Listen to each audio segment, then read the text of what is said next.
अस्सलाम वालेकुम स्टूडेंट्स, क्या हाल चाल है? ठीक ठाक है। आज आपके सामने मैंने वाइट बोर्ड पे थर्ड चैप्टर के दो क्वेश्चन लिखे हैं। इन्हें हम सॉल्व करेंगे और समझेंगे कि इनमें कौन से ग्रामर कंसेप्ट्स हैं और कौन सी वो गलतियां हैं जो स्टूडेंट्स अक्सर पेपर में लिखते वक्त करते हैं। तो चलिए आए शुरू करते हैं। सबसे पहला सवाल है आपके सामने लिखा हुआ, what did Branksome tell Mr Chips. कि जो मिस्टर चिप्स थे हमारे इस नावल के जो हीरो हैं, मेन कैरेक्टर हैं, उन्हें जो ब्रैंक्सम जो बच्चा आता है वो क्या बताता है। ठीक है, तो सबसे पहले तो हम हमेशा की तरह अपने सवाल को चेक करेंगे और इसमें से दो चीज़ें हमने जहन में रखनी है। वो ये कि टेंस कौन सा है और उसने पूछा क्या है। तो चलें, what did Branksome tell Mr Chips. तो इसमें ब्रैंक्सम के बारे में सवाल है कि ब्रैंक्सम जो था उसने मिस्टर चिप्स को क्या बताया था। और दूसरी बात जो हमने ये ज़हन में रखनी है वो ये है कि इसमें जो हमारा टेंस है वो पास्ट का है। चलें ठीक है, इसका आंसर देखते हैं। He told to Mr. Chips that he was nephew of Major Collingwood। बच्चे कोशिश करें कि इनमें से गलतियां आप ढूंढ पाएं। जी, अगर जवाब की तरफ आए तो सबसे पहले हमें मिलेगा इसमें ही। अब ही क्यों आया है? क्योंकि ही इसलिए आया क्योंकि यहाँ पे जो बताने वाला बंदा था वो कौन था? ब्रैंक्सम था। ब्रैंक्सम क्या है? तो यहाँ पे आंसर जो है वो शुरू हो रहा है ही से। ही किसके लिए आया है? ही आया ब्रैंक्सम के लिए, क्योंकि ब्रैंक्सम एक लड़का था जो उसे मिलने आया था। तो ही इसके लिए सही आ गया। ही टोल्ड, जी हमारे पास सवाल जो था वो पास्ट का था तो टोल्ड उसने लगाया है, सही है। ठीक है, इसके बाद कहता है he told to Mr Chips.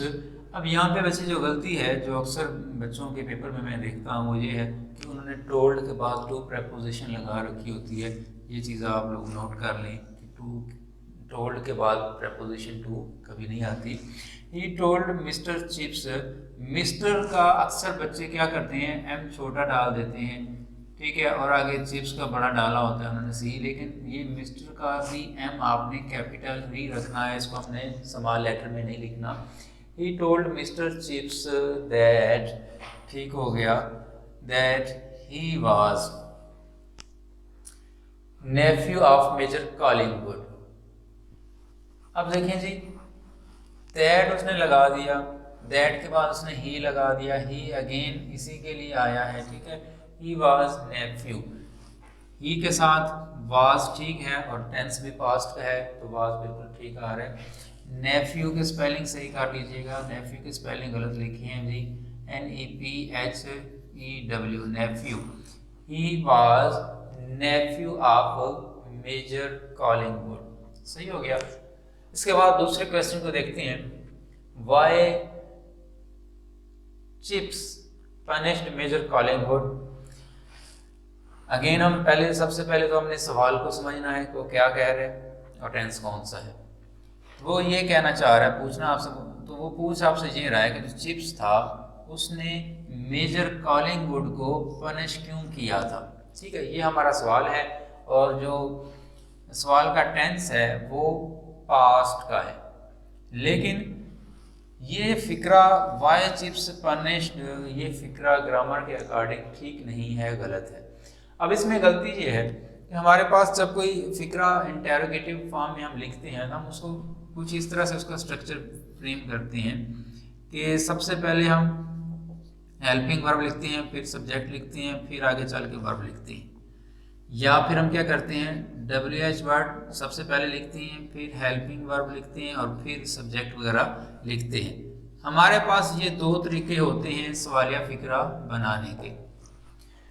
अब यहाँ पे उसने WH वर्ड से फिक्रा स्टार्ट किया है तो लाजमी इसके बाद यहाँ पे एक हेल्पिंग वर्ब होना चाहिए था, जो कि हेल्पिंग वर्ब यहाँ से मिसिंग है। ये हेल्पिंग वर्ब होना चाहिए था सब्जेक्ट से पहले, तो मैं क्या करूँगा, चिप्स से पहले यहाँ पे कोई ना कोई हेल्पिंग वर्ब लाजमी लिखूँगा। ठीक है, तो आप पे डिपेंड है, आप अगर डिड लगा देते हैं, ठीक है, तो आगे चल के वर्ब की पहली फॉर्म चाहिए आपको, ये ईडी खत्म करना पड़ेगा, और अगर आप यहाँ पे हैड लगाते हैं तो आगे चल के आपको वर्ब की थर्ड फॉर्म चाहिए होती है। ठीक है, चलें जी, ये तो था सवाल। अब जवाब को अगर देखें, he had punished Collingwood to climb on to the gymnasium roof. सवाल को मैं तो पहले पूरा पढ़ लेता हूँ। Collingwood had climbed there to get a ball from the gutter. Chips thought whether Collingwood may has broken his neck. अब इसमें आपने एक चीज़ समझनी है, मैं समझाना ये चाहता हूँ, जो कि आपकी बुक पे जब मैंने ये सवाल देखा तो मेरे जहन में आया कि आपके साथ मैं ये लाजमी शेयर करूँगा। वो ये है कि आपने इसमें से ढूंढना ये है, आपने देखना ये है कि इसमें इस सेंटेंस में दो काम हुए हैं।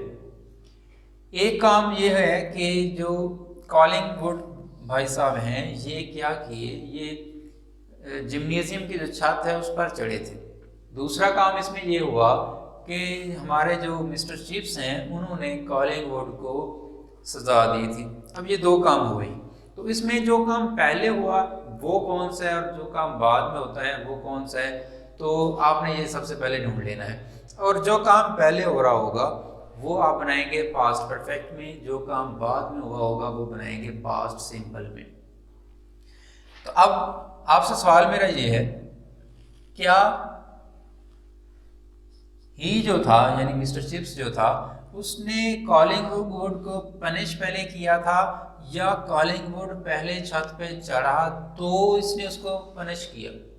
जी बिल्कुल, पहले कॉलिंगवुड छत पे चढ़ता है, बाद में मिस्टर चिप्स उसको पनिश करते हैं।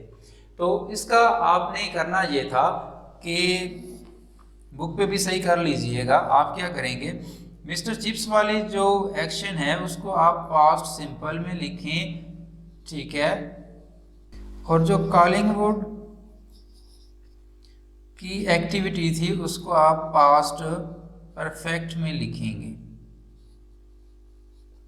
ठीक है, ये चीज़ आपने अपनी बुक पे ठीक कर लेनी है। मिस्टर चिप्स ने चूंकि बाद में उसको पनिश किया, कॉलिंगवुड पहले छत पे चढ़ा था, तो ये चीज़ आप बुक पे सही कर लीजिएगा। तो मैं यहाँ पे हैड नहीं लगाऊंगा, ही पनिश्ड कॉलिंगवुड। ठीक है, पनिश्ड है तो पनिश्ड के बाद ऑब्जेक्ट दिया हुआ है, ठीक है, ही पनिश्ड कॉलिंगवुड, और ये ऑब्जेक्ट वो है जिसको सजा दी गई थी।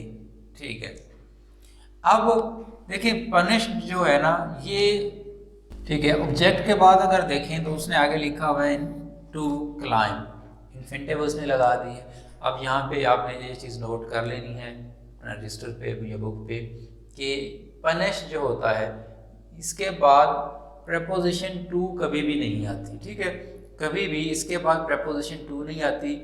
इसके बाद आप फॉर लिख सकते हैं, आप बाय लिख सकते हैं, ठीक है, आप विद लिख सकते हैं, लेकिन टू कभी नहीं आती।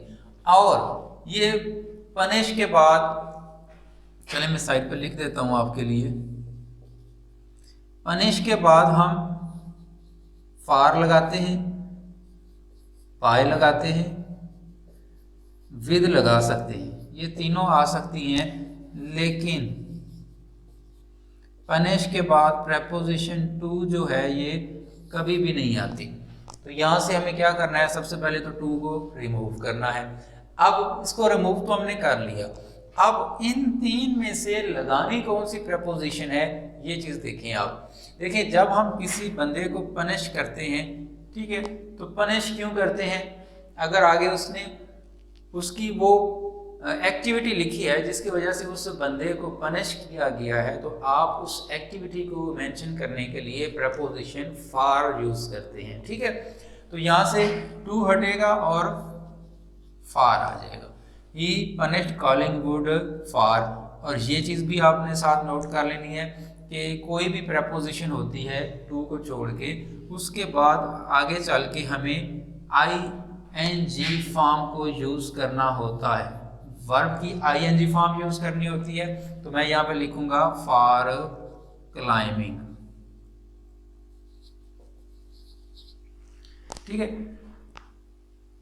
ऑन टू, अब यहाँ पे ऑन टू है, इसमें क्या करते हैं बच्चे, अक्सर अपनी मर्जियां कर रहे होते हैं। कई बच्चों ने इस तरह से ऑन टू लिखा होता है, कईयों ने इस तरह से लिखा होता है। भाई ये दोनों चीज़ें ठीक हैं, लेकिन इसके अपने इस्तेमालात हैं, इसके अपने इस्तेमालात हैं। ठीक है, आप इसकी जगह पे इसको नहीं लिख सकते और इसकी जगह पे वो नहीं आ सकता। ये चीज़ आपने ध्यान रखनी है।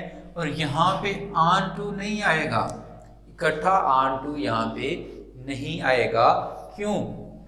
क्योंकि यहाँ पे पहले तो आप ये समझें कि ऑन टू, इकट्ठा और अलग अलग जो हैं ये हैं क्या भला। ये ऑन टू जो है ये आपकी होती है प्रेपोजिशन, ठीक है।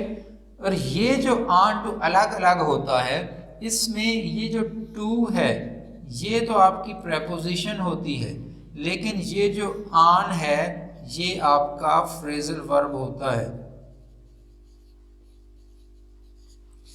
यानी ये ऑन पिछले किसी वर्ब के साथ आ रहा होता है, इस टू के साथ नहीं आ रहा होता। तो आपने क्या करना है, जब ये आप कोई फ्रेजल वर्ब लिख रहे होंगे तो आपने ऑन टू को अलग अलग रखना है। अब यहाँ पे फ्रेजल वर्ब है जी climb on. Climb on means चढ़ना, ठीक है।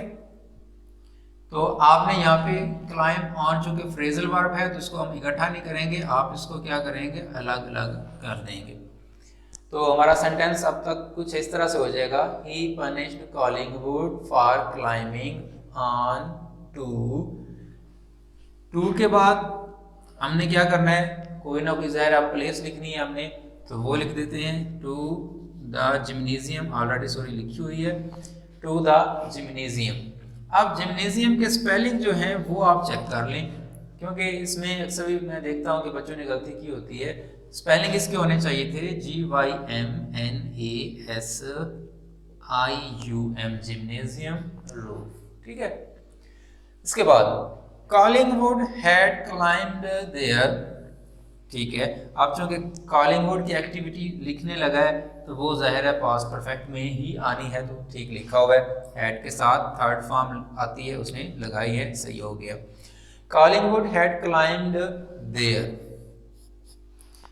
देखें देयर जो है ये अगर सेंटेंस के दरमियान में आता है तो इसका कोई इतना मेजर रोल नहीं होता, ठीक है। लेकिन अगर देयर सेंटेंस के शुरू में आ जाए, ठीक है, आपका कोई सेंटेंस है वो देयर या हेयर से शुरू हो रहा है, तो आप फिर क्या करते हो, आपने इसको समझना है कि अगर ये सेंटेंस के शुरू में आए तो आप पहले वर्ब लगाते हो, बाद में सब्जेक्ट लगाते हो, ठीक है।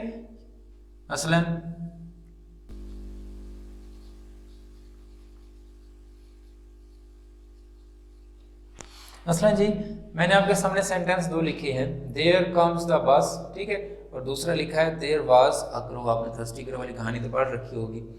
अब यहाँ पे क्या है कि देयर जब लगेगा तो देयर के बाद पहले वर्ब आएगी, ठीक है।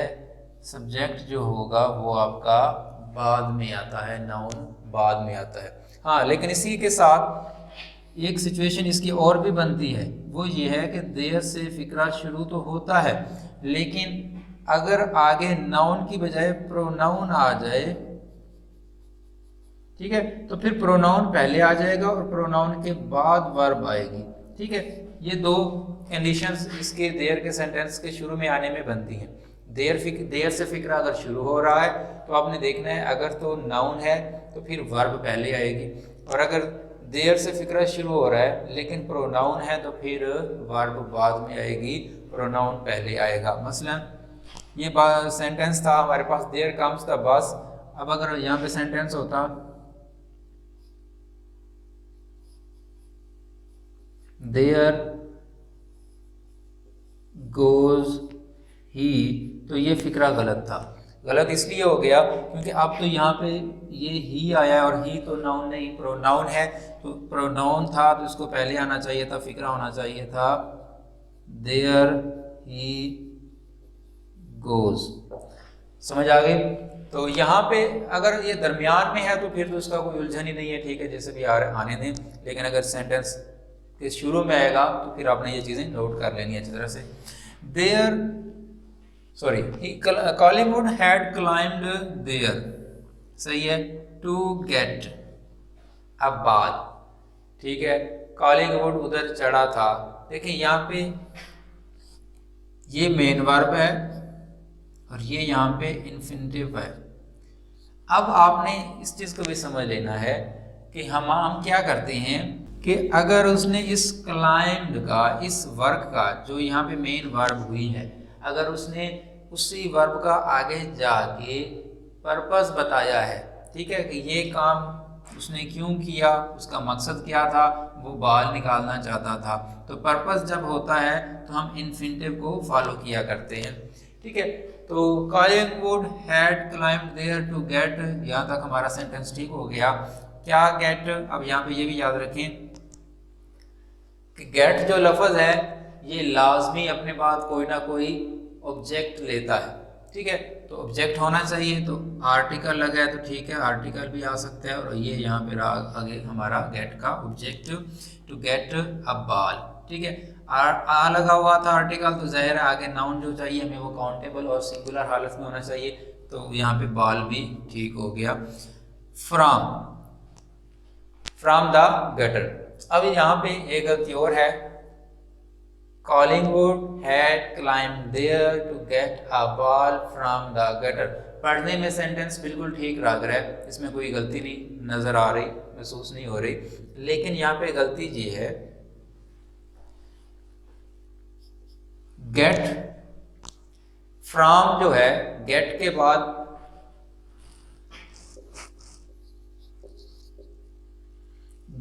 बाद अगर आप फ्रॉम लिख रहे हो तो यहाँ पे फिर ये गेट जो है ये लेना का मीनिंग देगा, ठीक है, लेकिन यहाँ पे वो लेना नहीं कह रहा, वो कह रहा है कि उसने उससे निकालना था। ऐसा थोड़ी है कि एक बंदा है उसने किसी दूसरे बंदे के पास जाना है और उससे कोई चीज़ जाके ले लेनी है, यानी ये पकड़ रहा है और वो उसको पकड़ा रहा है, ऐसा सेंस तो थोड़ी है, ऐसा तो है नहीं यहाँ पे। तो फिर यहाँ पे गेट के साथ फ्रॉम नहीं आना चाहिए था। आपने जब बाहर निकालने का मैंने लेना है तो आप अक्सर बोला करते हैं, सुना होगा आपने, गेट आउट अक्सर बोलते हैं। तो यहाँ पे गेट के साथ जो प्रेपोजिशन आगे हमें चाहिए थी वो आउट चाहिए थी, ठीक है। गेट आउट का मैंने बाहर निकालना, तो यहाँ पे आएगा to get a ball out, to get a ball out. Chips thought, ठीक है, पास्ट चल रहा है, और ये सारी एक्टिविटी होने के बाद यानी इस एक्टिविटी के बाद चिप्स ने सोचा, तो पास्ट सिंपल ही चाहिए, तो चिप्स थॉट, ठीक है। विदर उसने लगा दिया है। अब विदर लगाया है, आपने नरेशन अगर सही तरह से पढ़ी होगी तो आपको याद आ रहा होगा कि विदर हम कब लगाते हैं, कब विदर इफ यूज़ किया करते थे और कब हम अपने फिक्रे में दैट यूज़ किया करते हैं। यहाँ पे विदर अगर आ रहा है तो विदर, अच्छा पहले तो ये समझें कि हम थॉट विदर, यहाँ पे विदर को ज़रा समझ लें कि हमारे पास नरेशन में आपने ये चीज़ वैसे समझ रखी होगी कि हमारे पास 3 लफ्ज़ हुआ करते थे, एक होता है जी दैट, एक होता है विदर, एक होता है इफ। इसका अलग इस्तेमाल है, इन दो के अलग इस्तेमाल है, ये चीज़ हम नरेशन में पढ़ चुके हैं। अब इन दो को भी पहले समझ लें कि विदर आप तब लगाते हो जब आपके पास सेंटेंस में ऑप्शन हो कोई, ठीक है, और इफ आप तब लगाते हो जब आपका फिक्रा इंटेरोगेटिव होता है, दैट तब लगाते हो जब फिक्रा आपका सिंपल होता है आगे, ठीक है। तो अब यहाँ पे विदर आ रहा है तो मतलब यहाँ पे कोई ऑप्शन होना चाहिए, यानी और मसलन I do not know whether he comes or not. अब इस सेंटेंस में आर आ गया तो आर ऑप्शन को रिप्रेजेंट करता है, वो आता है या नहीं आता यानी उसकी अपनी मर्जी है, तो विदर आप सही लगाएंगे। अगर यहाँ पे इफ लगा होता तो इफ भी गलत हो जाता, दैट लगा होता तो दैट भी गलत हो जाता। यहाँ पे सिर्फ और सिर्फ विदर आ सकता है, ठीक है। और अगर आपका फिक्रा जब आपको डायरेक्ट दिया जाता है, उसको इनडायरेक्ट बनाने से पहले क्वेश्चन में होता तो फिर आप इफ लगाते, ठीक है। असल फिक्रा अगर यूं होता, she asks me do you live here. अब चूंकि ये क्वेश्चन है, इंटेरोगेटिव है, तो आपने जब इसको इनडायरेक्ट लिखना है तो आप यहाँ पे फिर इफ लगाएंगे, विदर भी नहीं लगाएंगे, दैट भी नहीं लगाएंगे। दैट तब लगाते हो जब फिक्र आपका पॉजिटिव हो, तो यहाँ पे विदर नहीं आना चाहिए था, दैट लगाएंगे। थॉट दैट कॉलिंग वुड मे, ओहो गलती हो गई। देखिए पीछे आपने क्या लगा रखा है, थॉट, आगे आप क्या लगा रहे हो, मे। ये तो होता नहीं है, ये आप लोग नरेशन में अच्छी तरह पढ़ चुके हैं कि जब आप पीछे पास्ट लिखते हैं तो आगे चल के भी आपने पास्ट को फॉलो करना होता है। तो यहाँ पे भी ये चीज़ आप फॉलो करेंगे कि यहाँ पे मे नहीं आना चाहिए था। मे की पास्ट फॉर्म क्या होती है जी, माइट।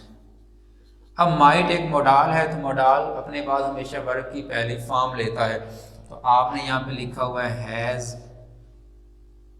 देखें हैज़ नहीं आ सकता, यहाँ पे हमारे पास ये जो वर्ब है हैज़, इसमें जो हमारी प्राइमरी वर्ब होती है वो होती है हैव, ठीक है।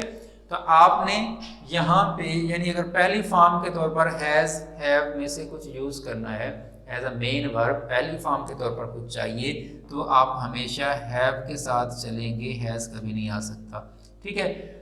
यानी हैज़ हेल्पिंग वर्ब के तौर पर तो आ सकता है, मेन वर्ब के तौर पर कभी भी नहीं आता, हैव आता है। Might have. अब हैव क्या कहता है, हैव कहता है भाई मेरे बाद वर्ब की थर्ड फॉर्म चाहिए, तो ब्रोकन लगी हुई है, ठीक है। Might have broken his, his possessive आया है, तो आप देखोगे कि पीछे ये किसके लिए आया है, ठीक है। तो मैं पीछे को चलूँगा, देखूंगा जी कोई नाउन या प्रोनाउन मुझे मिले तो मैं उसके लिए हिज यूज़ कर रहा हूँ। तो यहाँ पे लगा हुआ है कॉलिंग वुड जी, नाउन मिल गया, तो कॉलिंग वुड के लिए अगर मैं कोई नाउन प्रोनाउन यूज़ करूँगा तो ही होगा, तो ही का हिज। अगर यहाँ पे मसलन कोई लड़की का नाम होता तो फिर यहाँ पे हिज गलत हो जाता, फिर हम हर लगा देते। Calling would might have broken his, ठीक है।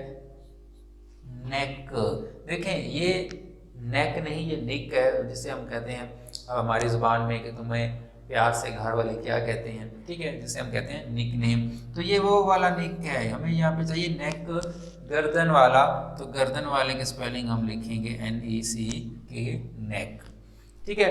उम्मीद है आज हमने जो चीज़ें डिस्कस की हैं आपको ये सारी बातें समझ आई होंगी। इनमें से अगर आपको कोई चीज़ नई लगी हो जो आपको पहले पता ना हो, तो मैं आपको ये लाजमी कहूँगा कि उसको आप लाजमी अपने रजिस्टर में लिखें और उसको याद रखें, ठीक है। आज हमने थर्ड चैप्टर के क्वेश्चन नंबर 6 से 10 तक में से मैंने आपको 2 क्वेश्चन हल करवाए हैं, ठीक है। आपने बाकी जो रहते हैं वो भी आपने याद साथ तैयार कर लेने हैं, ठीक है। तो अब आपके ये टोटल 10 क्वेश्चन हो गए, साथ साथ तैयारी करते चलें, ठीक है। अगले लेक्चर में हम अगले 5 में से कुछ मैं डिस्कस आपके साथ करूँगा, तो साथ साथ अपनी तैयारी मुकम्मल रखिएगा। अल्लाह हाफिज़।